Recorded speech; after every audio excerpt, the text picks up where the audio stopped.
Yeah, it's that time of year. Hot, humid, and everyone is starting to turn their AC unit up.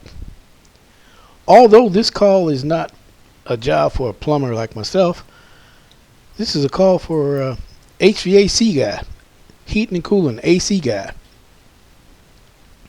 But plumbers get this call about this time of year, and we get dozens and dozens of these calls, and we come out and only to find out that it's the AC unit leaking.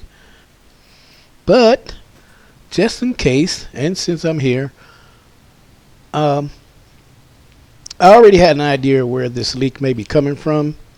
It happens all the time, especially around this time of year. And it's up in the attic. It's always up in the attic. Now, if you're living in the Midwest and up north somewhere, you probably have this same issue, but it's going to be in your basement.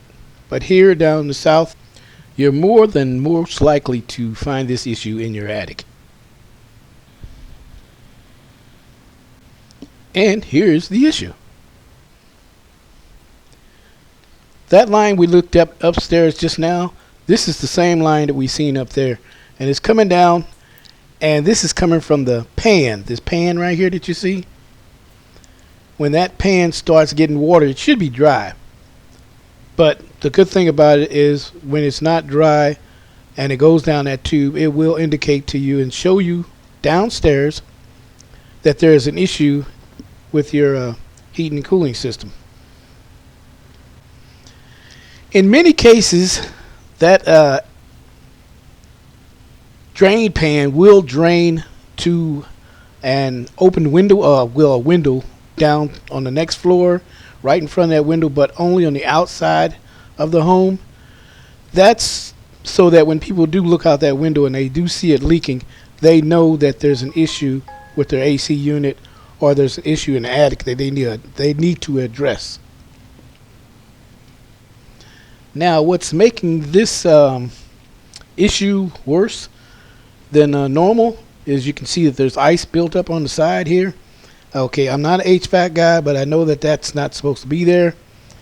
That's an indication that there's an issue. So I did point it out so that the AC guy can come look at it. But I do know what's going on. And not only is it dripping here in the pan, it's also dripping up on the unit right there, right up in the unit. That's hitting right onto the ceiling below from up or top. So that's where the leak's coming from downstairs on the ceiling. Well, that's all I can do for now. Now we're just waiting for the AC guy to show up and let him or her do their thing. Well, anyway, I'm Claude Taylor. Thanks for watching. And become a subscriber. And give me a thumbs up. Thanks. See you in the next video.